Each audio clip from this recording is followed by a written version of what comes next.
Hello, magandang hapon sa inyong lahat. Magandang hapon. Yung mga nagpasa ng video, no?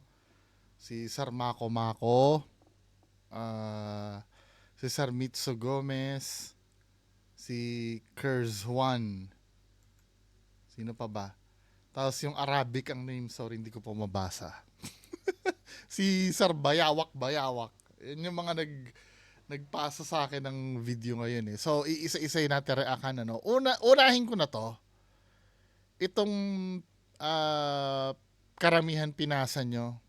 So, ang sabi ni Sir Mitsu Gomez dito, ah, ito sir mainit pa, baka masingit nyo. Sabing ganon, ito opinion ni Sir Mitsu Gomez, no? Para sa akin, hindi naman ganon kalala yung ginawa ng pulis. Medyo naging OA lang yung tao sa paligid at natural lang siguro na kunin yung bata. Tapos medyo pumapalag pa yung matanda. Pumapalag pa yung matanda naman, tumalon ko sa sasakyan. Wala kasing context eh. Nakakaramdam ako ng pagkabayas laban sa pulis. I'm not wrong. If I'm not wrong, mabigyan mo sana na reaction, sir. Sige, tingnan nga natin. Ito, hindi muna natin panonoorin yung news, no? Then panonoorin natin yung news after. Kung ano yung details na nangyari. So, ito yung video, no? Bakit? Bakit? Ang papa mo? Bakit? Bakit? Ano yun? Ano yun? Kaya mo yan, bakit? May bakit ano? Matuto dito! Sabi mo kayo! Bakit ano yun? Bakit ano mo yun? Sabi ko!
So, yun, then, ito naman yung video. Ano nangyari doon?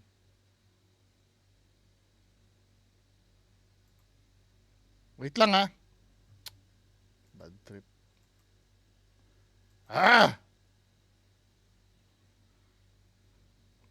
So, tinatawag na naman ng mga tao si Tulfo.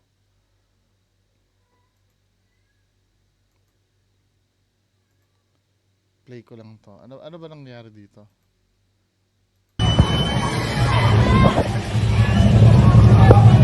So, ito yung sinasakay sila sa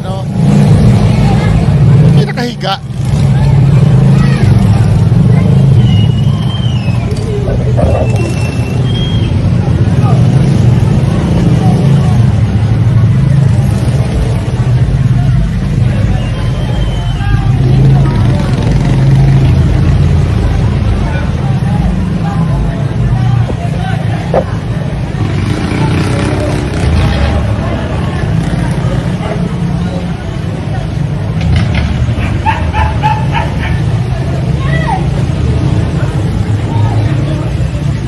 Ba't walang context eh?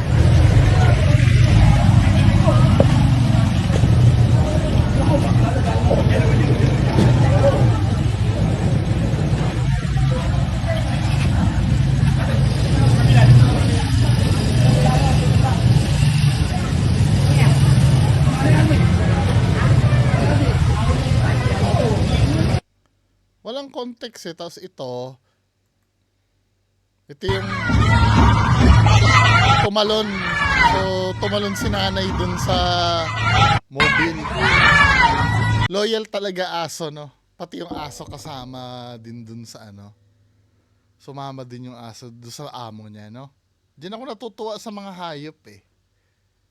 Yung aso kasama. Iba talaga magmahal ang aso. Unconditional. No? Nakaka-touch. Ba't tayo nag-ano nito?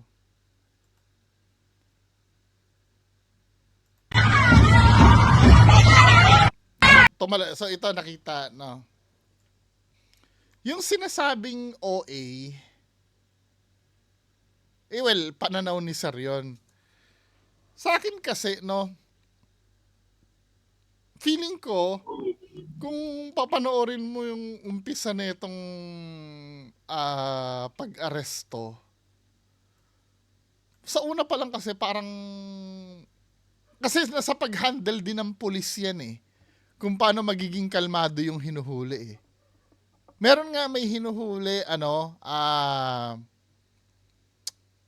merong hinuhuli, wanted talaga siya. Tatanungin mo na yung pangalan. Kayo po ba si Juan de la Cruz? Di, i-confirm naman. Ay, hindi po ako. Pwede po makakita ng ID? Kasi ito men, parang ano eh,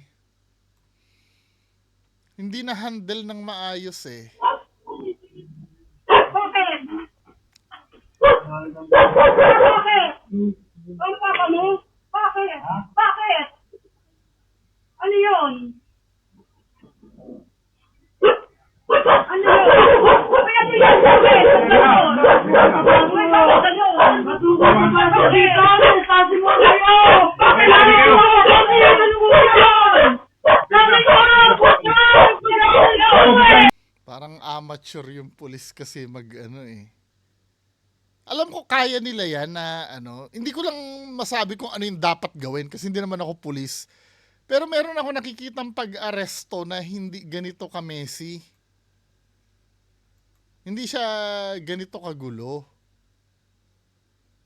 Kasi kung tutuusin, dapat Bakit? Bakit? Ano papa mo? Bakit? Bakit? Ano yun? Ano yun? Kaya ito yan, bakit? Ganun. May bakit ganun? Dito, sabi mo kayo! Bakit ano yun? Bakit ano mo yun? tsaka hindi pa naka-uniform men, ano? Wala man lang ID. Mahirap kasi ito eh. Tingnan natin yung news ano para maintindihan natin. Tingnan natin ha. Nasaan ba yung news nito? Ito yun, no? Pwestong 7 pulis na bigla na lang pumasok sa isang tindahan sa Taguig. So, sinibak. Sibak sa pwestong 7 pulis na bigla na lang pumasok sa isang tindahan sa Taguig. Nagsorry naman ang mga pulis na kalaunan at umaming nagkamali sila ng huli. Nasa frontline balitang yan si Gary De Leon. Ganun na lang yun? Exclusive. Bakit? Bakit? Ano yun? Nagulat na lang si Dina nang biglang pasukin ng mga nagpakilalang pulis ang kanyang tindahan sa Taguig.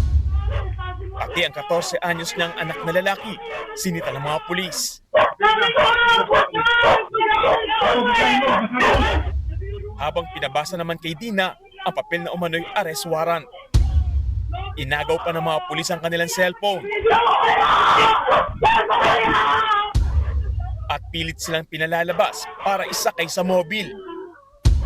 Pare-parehong pumalog ang mag-ina. Hindi na nakita ang mga sumunod na nangyari sa tindahan dahil winasak ng mga pulis ang CCTV. Pero ayon kay Dina, tinangay ng mga nanghuli ang benta ng tindahan, pera sa kwarto at maging laman ng kanyang e-wallet. Inilagay pa raw sa garbage Ba't kasama yon? bag ang mga nakuhang gamit.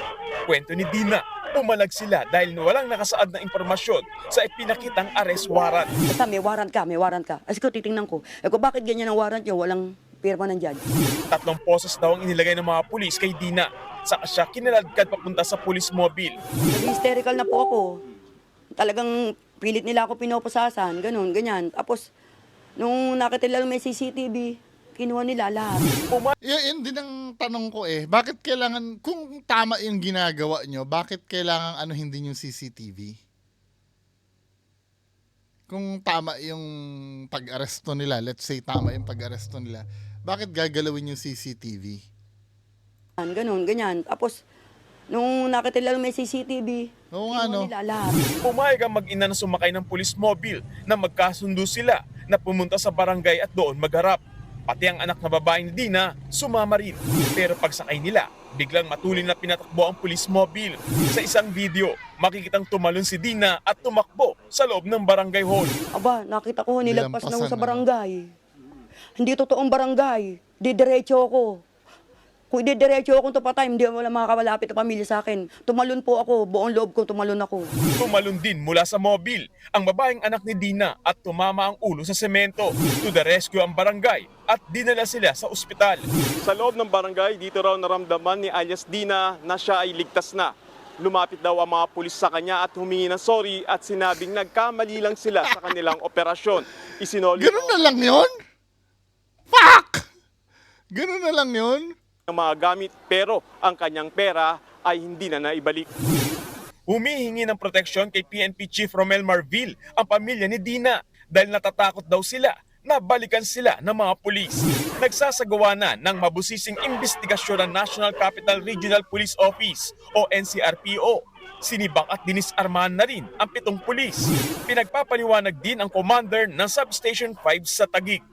Nagbabalita mula sa frontline, Gary De Leon, News 5. Buti na lang buti na lang advance ng technology natin, may mga CCTV.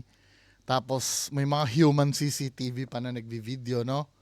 Buti na lang kasi kung walang ganyan, kwento sa kwento ang istorya eh. Pwedeng palabasin ng pulis na nanlaban or ng medyo mahiwaga, no? Medyo mahiwaga yung ayoko munang i-take yung word ni nanay na walang pirma ang judge kasi hindi naman nakita sa video na may pirma ba o wala. Pwede kasing kwento lang ni nanay yon. 'Di ba? Pero yung doon ako nung yung CCTV, parang kung tama yung ginagawa nyo bilang pulis, nag-aano kayo, wala kayong pakialam sa CCTV. 'Di ba? Wala ba kayong ibig sabihin, pati kayo alam nyo ba na mali ang ginagawa nyo kaya yung CCTV, pati yung mga gamit, ba't kukunin yung mga gamit? Talagang pulis, pulis. Tapos yung nag-aaresto, naka-jacket sila, hindi mo alam kung sino sila, yung mga aaresto, no, naka-shades na naka-jacket na parang mga kawatan talaga. Pero naiintindihan ko yung sinabi ni Sir dito na para sa kanya daw, hindi naman ganun kalala yung ginawa ng pulis, medyo naging OA lang yung tao sa paligid. Natural lang siguro na kunin ng bata. Medyo pumalag pa yung matanda naman, tumalon kusa ng sasakyan. Hindi, tama naman obserbasyon ni Sir na naging OA lang yung Kaya lang, nasa pagkokontrol na yung parang, siguro naman bilang pulis, nasa training nyo yun na para maging payapa yung pagsaserve ng warrant. Kasi parang ang nangyari dito, sinupalpal lang ni pulis yung Sinupalpal lang ni pulis yung parang hindi niya na-explain talaga na maayos eh. Dito kung i-play mo, sino kayo? Pwede nga, kung maaari nga, pwede mo ibigay ang warrant na yan at basahin mismo ni ni nanay eh. 'Di ba? Kung naman yun, kopya lang naman kasi yung warrant na yan. Correct me if I'm wrong kopya yan. Kahit na punitin naman ni nanay yan, makakuha ka uli ng kopya niyan eh. 'Di ba? Tapos hindi talaga sila parang pulis. Yung nagbabakit-bakit na yan, papabasa niya dapat yung warrant na yan, di ba? Yes, hindi naman natin pwedeng alisin yung yung punto na ito, no. Hindi naman natin pwedeng alisin na baka si nanay ay totoo talagang kriminal. Kaya lang talaga ang pag-a-adjust kasi diyan nasa pulis talaga eh. Dito kasi pinwersa nila. Kahit ako din naman, hindi ko kilala yung naka-jacket na ganyan. Papasok sa loob ng bahay ko. Diba? Pero bilib ako dito sa aso, no? Napaka-loyal ng aso. No? Kasama din yung aso nung sinama yung amo niya. Sumama din yung aso eh. Ano, basahin mo. Tapos inaagaw yung cellphone. Yung iba nga inaaresto, hinahayaan pang tumawag ng abogado, ng ano, di ba? Kung talagang, kahit pa magtawag nga kung sino-sino yan, kung valid yung warrant of arrest niyan, men, okay lang yan. Dapat hinayaan yung magtatawag-tawag yan. Malay mo, tatawag ng abogado yan, or ng barangay. Wala namang magagawa lahat yun kung valid yung pag-aresto nyo eh.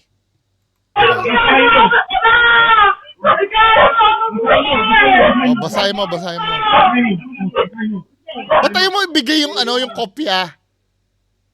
Diba? Isa rin yung sa ko eh. Alam ko binibigay, si Diwata nga nung inaresto, binibigay yung kopya, diba? Ayaw niyang ipahawak yung papel. Ano mo? Basahin mo. Ayaw niya ipahawak yung papel, men. Nagtuturo lang siya dun sa ano. Bakit ako? Ano ba yan?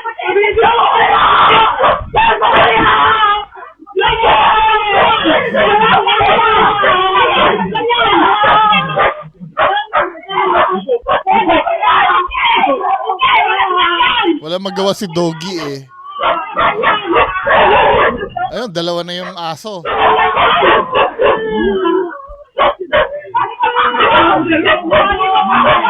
Mas natatouch ako dun sa mga aso eh, oh. Diba?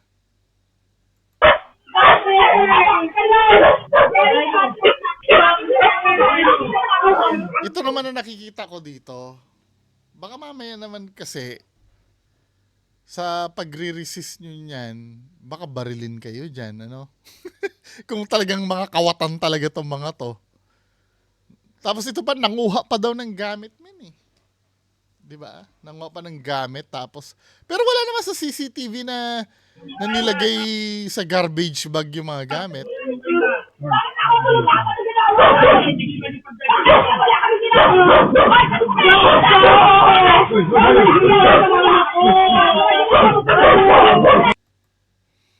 Yung pagiging hysterical ng civilian, part yan ng pagiging civilian eh. Kailangan talaga trained yung nag-ano eh.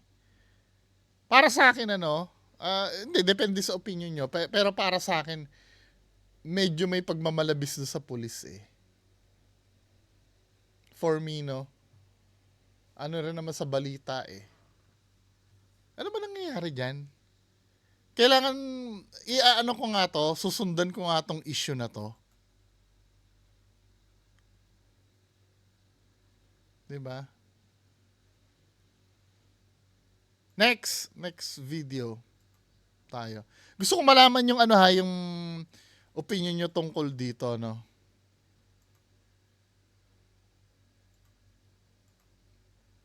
Sa next video tayo, next video. Alam niyo yung mga lending app? Yung yung Tala ba 'yon? Basta may mga lending app eh. Tapos parang huhulog-hulugan mo 'yon, tama? Yung lending app. So, pag hindi ka nakabayad, itong lending app na ito, ipapahiya ka. Kasi pagka nag-loan ka sa lending app, di ba magkakaroon sila ng access sa cellphone mo? Pwede nila makita yung mga personal videos mo, mga messages mo. Di ba? Yun ang ng Tala eh. Now, pag hindi ka nakakabayad, iba-blackmail ka nitong mga to. Halimbawa kung may personal info ka dun sa cellphone mo, katulad ng mga friends list mo, pwede nila i-PM. Oy, si Juan de la Cruz, hindi nagbabayad. Diba? Mapapahiya ka talaga. Dumadating sa point na ihaharas ka na. Mas matindi pa ito sa mga sa mga credit card naalala ko nung nasa trabaho pa ako. Siyempre ako yung head. Yung mga staff namin, inofera ng credit card ng mga bangko. Especially BDO nung time namin. Diba? May credit card. First time makagamit ng credit card, ayan na, bilihan na ng cellphone, ng laptop, etc. Diba? First time makagamit ng credit card minsan kasi, pag nakabili ka na ng cellphone mo, hulugan, diba? Minsan, dadating yung time na luma na wala ka nang ganang hulugan kasi gamit na. Diba? Parang nagamit mo na tapos ayaw mo nang bayaran. So may mga empleyado kami hindi na nakakabayad. Ang gawain ng mga credit card company, ifo-forward yan sa sa isang yung mga naniningil. Actually, excuse me. Katinalalamunan ko. Actually hindi hindi naman bangko yung naniningil, third party na yon, yung mga naniningil. Ang gawain niyan, hahanapin niya yung utang. Minsan ako pa yung ginagawang reference ng mga yan So, tatawagan ako nung credit card, yung sa office mismo, no? Diyan ba nagtatrabaho si Juan de la Cruz? Sasabihin sa akin, opo, dito po. Sabihin mo sa kanya, magbayad na siya ng utang. Saan po to? Sa yung sasabihin niya yung bangko. Pero hindi bangko yon ha. Parang third party na yon na naniningil. Lahat ng mga pananakot gagawin nun. Diba? Ipakukulong ko yan. Ikaw din, isasama kitang ipakukulong ko. Ganun ng banat. Anong gagawin? Sabi ko gano'n, anong gagawin ko? Hindi ako kasama dyan. Nilalaro-laro ko na lang. Hindi ako kasama dyan. Hindi. Diba? Hindi mo isabi sa akin kung nasan si Juan de la Cruz Diba? Ipapakulong kita. Hindi pakulong mo. Sabi kong gano'n. Di susunod na naman, may tatawag na naman na credit card uli. Ibang empleyado naman. Ako ang tagasalo ng mga yan Hanggang sa nagiging nagiging phone pal ko na. O ano po ang ginawa niya? Ano pong batas na nailabag niya? Ginaganon-ganon ko hanggang sa sila na rin ang napapagod. Diba? Hanggang pananakot lang yung mga yan. Hindi kanila pwedeng iharas o personalin. Diba? Yung mga sinasabing ipakukulong. Pero itong mga lending app na to kasi, dumadating yung time na tinutotoo nila, pinapahiya nila. So may nagreklamo na ngayon ng harassment. May isang, 'di ba? Ito 'yan, Wait lang ha. Papakita ko sa inyo, Ang gawain nila manakot. Yung mga lending app ni Raid. Lending app. Raid. Ayan, ito 'yun,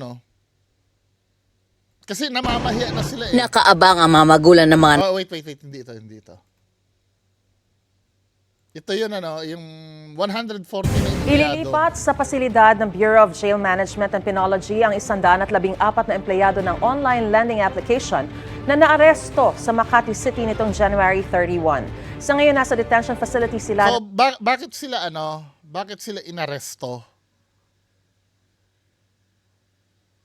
Ayan, nanghaharas na kasi sila. Ba nakasama sa mga ginagawa nyo dito kapag hindi nang babayad ay nanghaharas kayo? Hindi po. Hindi po. Sa SEC Circular 2019-18, nakalatag ang mga pinagbabawal na debt collection practice tulad ng mga pagmumura, pagbabanta at pagsasapubliko ng impormasyon. Sasampahan ng patong-patong na reklamo, kabilang na ang harassment at grave threat ang mga nahuling customer agent. Violation po ng Data Privacy Act, unauthorized Oo, dahil kinukuha niya yung mga private private info mo So ito, kung makikita nyo dito, may mga script pa sila kung paano nila tatakutin.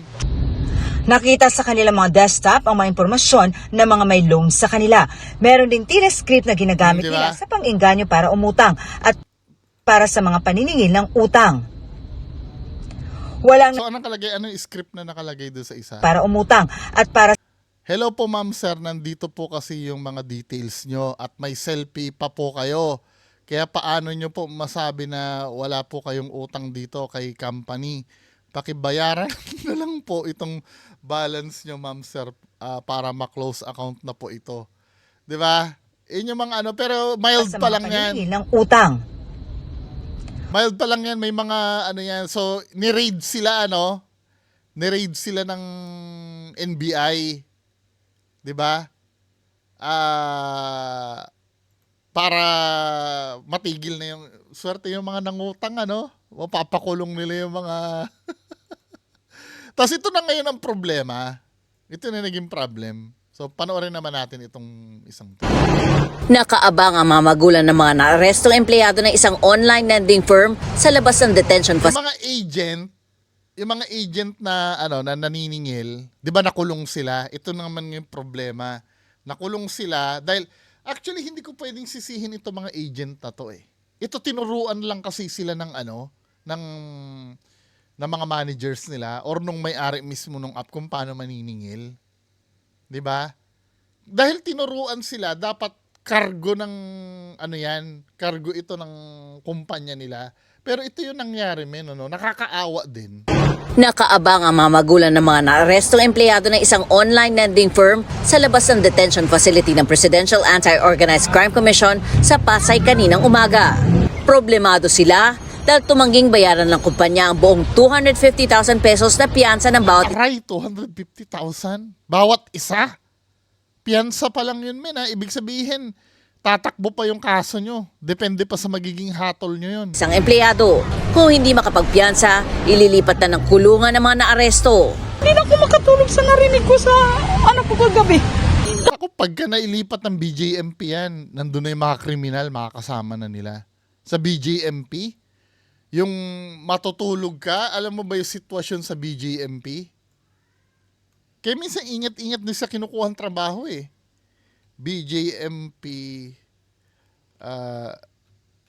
tinan yung itsura ng BJMP.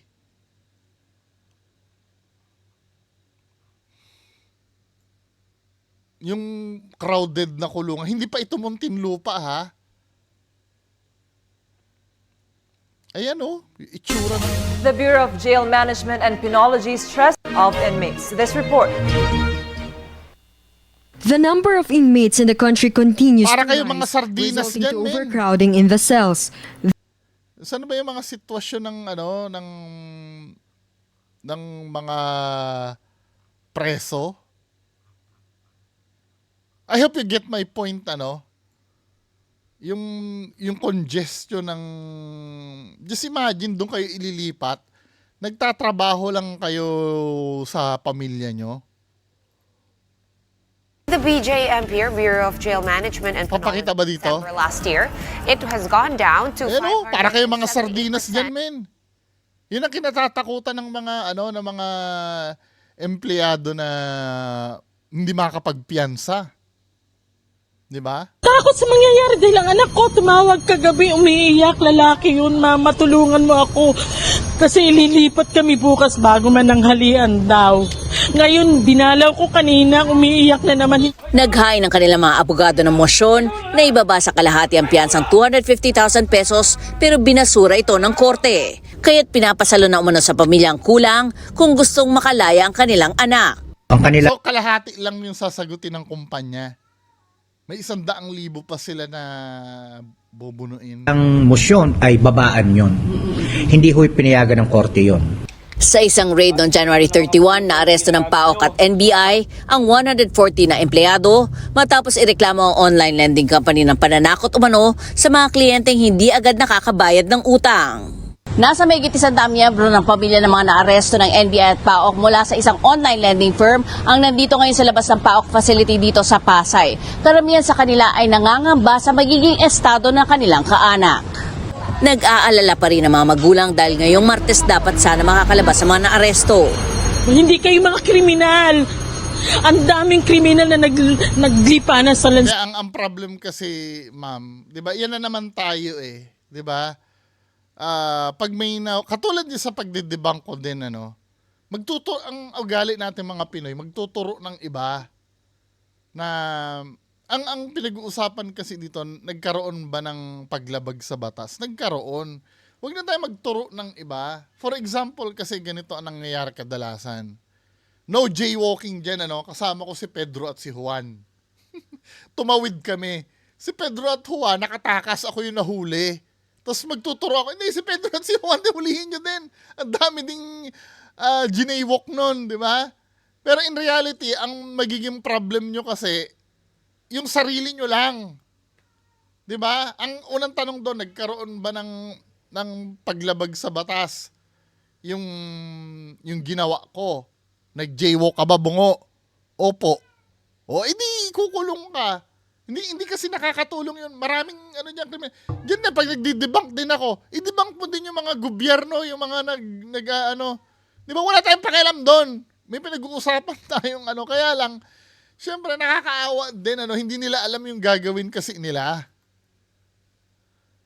Di ba, men? Kasi ililipat kami bukas bago man ang halian daw. Ngayon, dinalaw ko kanina, umiiyak na naman. Naghain ng kanilang mga abogado ng mosyon na ibaba sa kalahati ang piyansang 250,000 pesos pero binasura ito ng korte. Kaya't pinapasalo na umano sa pamilya ang kulang kung gustong makalaya ang kanilang anak. Ang kanilang motion ay babaan yon. Imagine, piyansa lang yan, ha? A-attendan mo pa ng hearing yan. Abala yan, men. Hindi ho pinayagan ng korte yon. Sa isang raid noong January 31, naaresto ng PAOK at NBI ang 140 na empleyado matapos ireklamo ang online lending company ng pananakot umano sa mga kliyenteng hindi agad nakakabayad ng utang. Nasa may 100 miyembro ng pamilya ng mga naaresto ng NBI at PAOK mula sa isang online lending firm ang nandito ngayon sa labas ng PAOK facility dito sa Awa Pasay. din, Karamihan sa kanila ay nangangamba sa magiging estado ng kanilang kaanak. Nag-aalala pa rin ang mga magulang dahil ngayong Martes dapat sana makakalabas sa mga naaresto. Hindi kayo mga kriminal. Ang daming kriminal na naglipanan sa lansangan. Kayo, wala kayong trabaho lang kayo. Alam ninyo, alam ng lahat yan. Lahat ng mga magulang dito, yan ang trabaho, yan ang inano niyo sa kumpanya. Ito yung effect, kumita yung kumpanya sa inyo, tapos baka mamay ilaglag kayo, pabayaan lang kayo. Pero matapos humiling ng preliminary investigation Yun ang problema na pag nilaglag sila. ng kampo ng Ang sabihin ng kumpanya, hindi naman po ganyan na instructions namin eh. online lending firm, hindi mo na ililipat sa BJMP ang mga naarestong empleyado. Buti naman. Si Ann Ambrosio, Yan, ABS, okay na yan. Yung sitwasyon nila na yan, okay na yan. Pag na-BJMP sila. CBN News. Tuloy-tuloy. Diba? Nakakaawa din. Kaya lang itinuro sa kanila yun ng ng management nila, di ba? Kaya yun. Next video. Ano ba itong video na to? Pinasa ito ni Sir Ervin Chubal. Ano ba to? Matapos kumalat ang video ng panunugod umano niya sa simbahan noong nakaraang buwan, trending na naman si Senator Cynthia Villar. Yan ay matapos manghingi raw ng boto ang senadora palit ng lupa sa Las Piñas. Pero para sa comment, mali pa ang mga kamay nito sa mga ganitong insidente. Yan ang agenda report ni Hannah T. Ba yan? Diretsahang hinikayat ni Senator Cynthia Villar ang mga botante ng Las Piñas na tumanaw ng utang na loob sa kanilang pamilya sa pamamagitan ng pagbigay ng suporta sa darating na halalan. Malalaman naman namin sa eleksyon kung tatanawin yung utang na loob ang pagbibigay namin ng... Pwede raw silang umurong sa desisyong ipamahagi ang isang lupa sa Las Piñas kung hindi sila susuportahan ng mga botante. Kapal na mukha ni Cynthia Villar. Alam mo nung una, nababaitan ako dito kay Ma'am Cynthia Villar eh. Nung una. Pero itong ganito, men, ano ba to? Sana ipakita niyo sa amin na kami ay susuportahan niyo sa darating na 2025 election. Kasi pag hindi niyo pinakita sa amin, baka magbago ang isip namin ng pagbibigay sa inyo ng lupa. Grabe! Naging reaksyon ng isang political analyst sa mga pahayag ni Villar. This is so glaring kaya nakakainis. No? Inuulit ko, this is the height of impunity.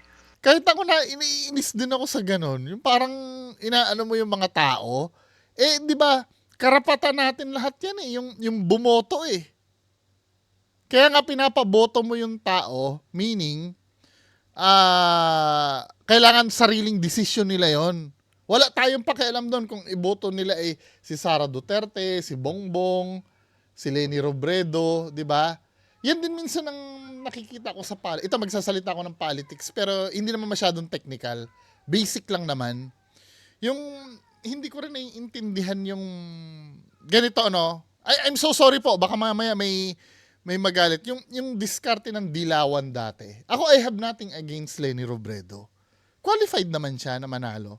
Kaya lang yung diskarte kasi ng Pinklawan nung nakarang eleksyon, yung hindi nila failure silang kumuha ng ng boto talaga eh. Kasi ang diskarte nila, babanata nila si Bongbong Marcos, yung mga pagnanakaw ng pamilya. No? Yun kasi ang ginagawa ng Dilawan before. 'Di ba? Well, hindi, sabihin na natin, totoo nga naman na nagnakaw ang pamilyang Marcos. Pero as a butante, ang gusto ko kasi marinig kung ano yung magagawa mo sa Pilipinas. Hindi yung kasalanan ng kalaban mo. 'Di ba? Maybe hindi galing command yung diretsong hindi yung command na yon, hindi naman siguro galing kay Leni Robredo yon. Kaya lang yung mga supporter niya kasi ganun ang attitude eh. Tandaan nyo kasi, tapos sasabihan pa ng mga Pinklawan, mga bobo ang naniniwala kay Bongbong Marcos. Nanliligaw kasi kayo ng tao. Di ba? Ngayon, ikukumpara, bakit ikaw bungo, ganyan din ang sinasabi. Hindi naman ako nakakampanya eh. Kaya gustuhin nyo ko o hindi, makakapag-upload ako ng video sa YouTube. Pero itong mga to, kailangan, alimbawa, kung ako'y politiko, kailangan ko kasi kayo ligawan. Kailangan magustuhan nyo ko. Pero kung yung mga supporter mo, hindi naman mismo si Leni Robredo, no? Pero yung mga supporter mo, lalabas sa bibig, magnanakaw yung kaaway nyo, mga bobo kayo dahil nauutok kayo ni BBM o ni Duterte. Di ba? Siyempre, instead na makuha nyo yung mga tao na yun, kasi sa ayaw sa gusto nyo, yung sinasabihan yung bobo, yung sinasabihan nyo na uto-uto sa magnanakaw, kailangan nyo yon na iboto kayo. Di ba? Yan minsan na nakikita ko rin na problem, yung nadidefeat yung purpose ng ironic nga nung time na yun eh. Nilalaban nila Leni Robredo yung demokrasya. Pero ganun silang ibenta nyo yung sarili nyo. 'Di ba? Ito po yung layunin ni Leni Robredo sa bansa natin. 'Di ba? Kaya lang ito naman ang problem. Ito, no offense sa Pinklawan or sa Dilawan. Yung formula din kasi ni Leni Robredo noon, parang gas-gas na. 30 years nang ginamit ng Dilaw yun eh, yung pagiging bayani nila Cory. Sukang-suka na ang tao sa ganon. Hindi ko alam kung anong dapat na approach ang gagawin nila, pero itapon na nila yung dating style nila. 'Di ba? Kaya tuloy kahit na sobrang qualified ni Leni Robredo noon, ayaw ng tao sa kanya kasi makikita niya na naman, kami nagtiwala na kami sa Dilaw noon kay Cory Aquino, lalo naghirap ang Pilipinas, 'di ba? Ganun kasi mentality ng tao. 'Di ba? Parang ayan na naman, palalabasin na naman na bayani na naman sila. Or ina ng demokrasya, kung sino-sino anyway. 'Di ba, men? Tapos ito paano? Nadidefeat din ito. Balik nga tayo dito na medyo nalayo tayo eh. Nasabi ko lang, kasi kadalasan, 'di ba, right ng bawat Pilipino na iboto niya yung gusto niya. At yung mga kandidato, pag mga ngampanya, ibenta nyo yung sarili nyo as kung ano magagawa nyo sa Pilipinas. Yun ang pipiliin namin. Diba? At sana, kung may napusuan na, wala tayong magagawa eh. Mas, halimbawa, tatakbo si Manny Pacquiao, si Cynthia Villar, sino pa ba isa? O yung dalawa lang, let's say dalawang pagpipilian mo senador, no? Si Manny Pacquiao, ang daldal ng daldal lang ni Manny Pacquiao kung paano niya pauunlarin ng Pilipinas, kung paano. Tapos si Cynthia Villar, kung hindi niyo ako iboboto, hindi namin ibibigay yung lupa. Siyempre, ako, kahit hindi ako yung bibigyan ng lupa, no, mawawalan ako ng gana kay Cynthia Villar. Baka mas mataas pa ang chance na iboto ko si Pacquiao. Kahit na, alam mo yon, di ba? Kasi utak teleserye tayo, men eh. Feeling ko hindi uubra yung ganyang style. Uubra lang yung ganyang style siguro sa mga taga Las Piñas lang siguro na tinakot mo. Nag-leak itong sinabi mo. Wala nang gana yung mga tao sa'yo. Tsaka dito, pinapakita ko anong klaseng tao ka talaga. Diba? Ako out na sa akin to si Villar. Na ginawa pa nila ito in public, no? Sobrang kapal ng muka, sobrang walang hiya. Si Senator Cynthia Villar gustong makipagpalitan ng posisyon sa kanyang anak na si House Deputy Speaker Camille Villar.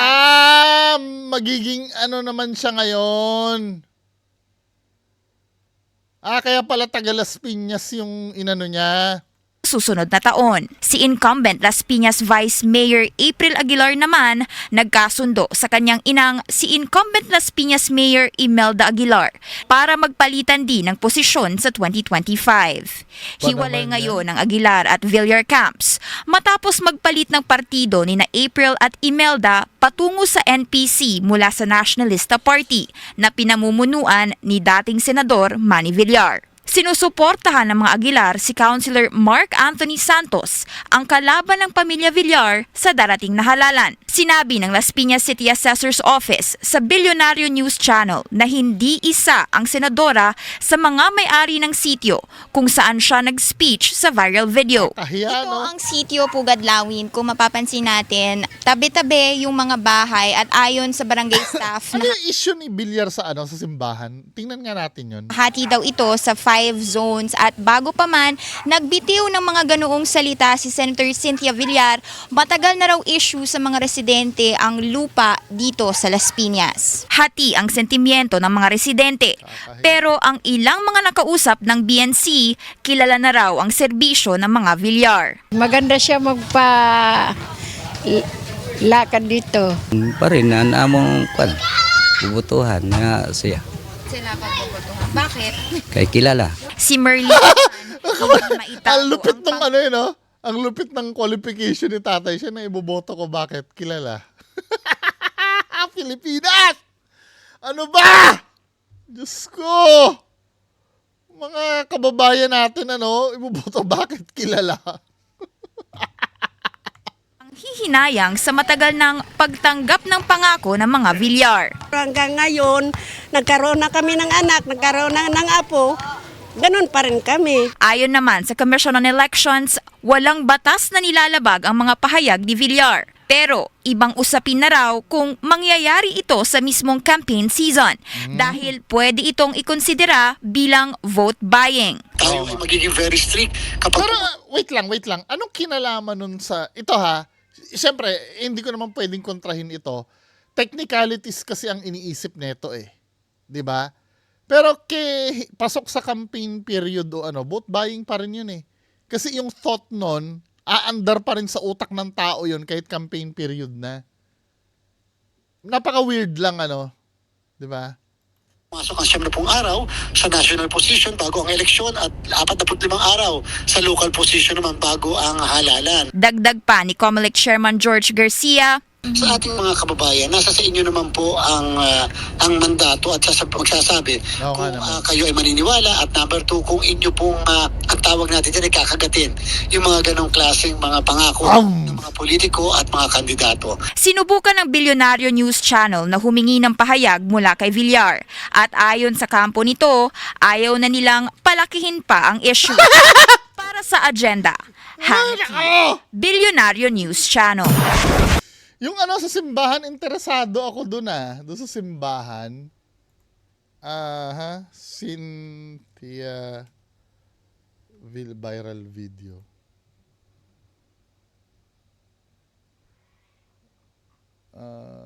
Marami na pala nag-viral ito, pati yung sa security guard, Simbahan.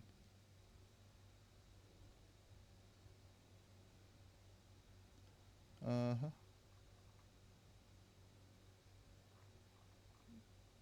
X to si ano? Tingnan nga natin yung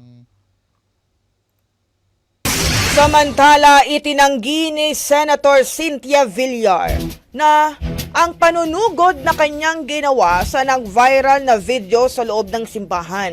Depensa ng senador, hindi niya matatawag na pagsugod ang kanyang ginawa dahil katabi lang niya ang lalaking di umanay nagpapakalat ng paninira sa kanyang pamilya. Nang tanungin naman siya tungkol sa... Pero kahit na simbahan yun, men eh. 'Di ba? Hindi, wala naman akong pakialam kung kung ano yung religion, pero parehas kayo nandyan para sumamba, 'di ba? Kanyang komento sa mga bashers niya online, sinabi niyang ginagawa lang sa kanya ang pambabash dahil sa laki ng kanyang performance.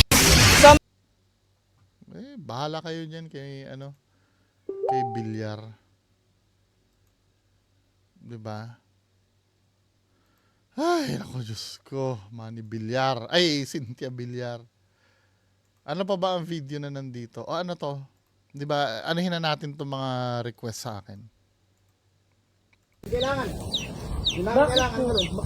Hindi ko lang po kami ito sa bundok. Hindi, mali. Paano pong mali? Nagmumura kayo. Sino mo binumura ko? Putang ina. Sino ba mga mamura nito? Ay, yung bundok. Sira ulo. Ay, kuya, ba't nananakit kayo? Bakit po kayo nananakit? Bakit kayo nagmumura dito? Tanggalin mo yan. Ay, baka sasaklan kuya. Oh, sige. Shit, Jay. Bakit ganun, kuya? Sino pa? Ito yung nabasa ko na nag-viral yung video. Si ano? Kuya, gayang po talaga ginagawa nila pag nagkakampi, naglalabas sila ng sama ng loob. Sige. Putang ina mo. Sige. Sige, kuya. Malaki pinayaran ka ba? Sige, labas.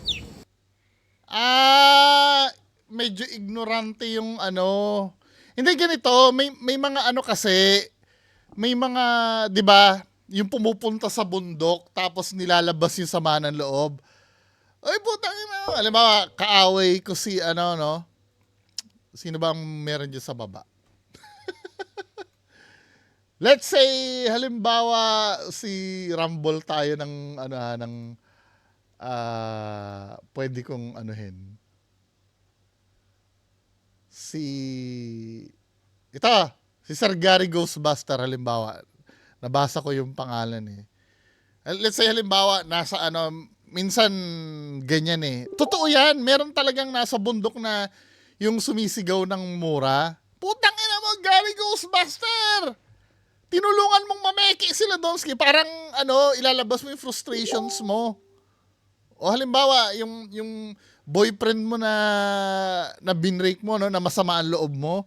Putang ina mo, Juan de la Cruz. Pinagkatiwalaan kita, niloko mo ako.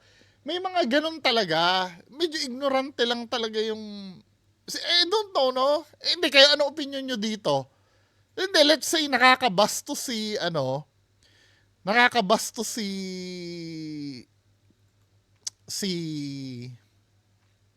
ate. Pero hindi tama na sampalin niya yon. Ano ba yan? So ito yung yung full video, ito yung nangyari. Labas lahat. Uy. Hindi kailangan. Kailangan. Hindi ko lang po kami ito sa bundok. Hindi, mali.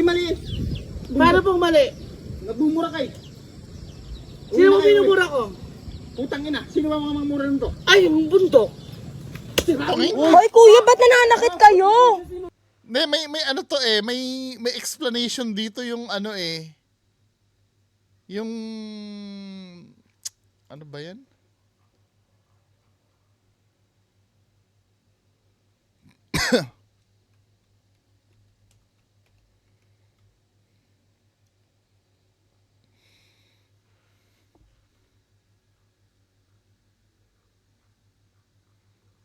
Merong pahayag dito yung ito yung Rainbow Eco Park pala.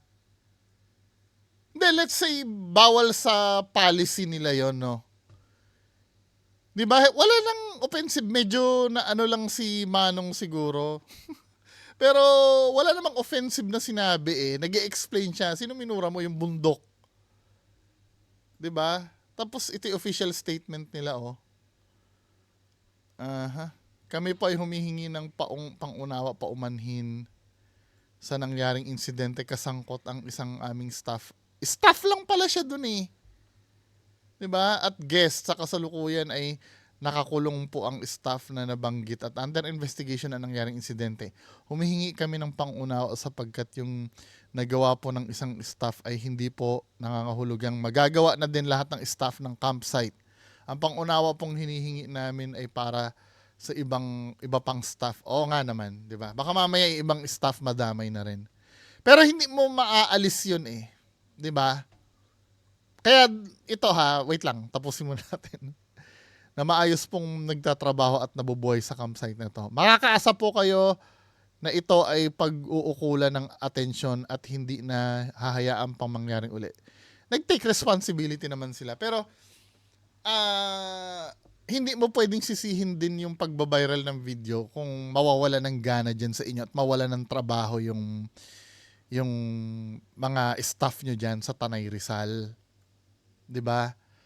Kasi responsibility nyo yun na i-ano yung mga i-orient nyo or i-educate nyo yung mga staff nyo. Na-misinterpret kasi ng staff nyo yung pagmumura. Akala ng medyo matanda na kasi si Kuya at hindi naman techie si Kuya eh. 'Di ba? Trending naman yung ganyan eh, yung sisigaw ka sa bundok lahat ng sama ng loob mo.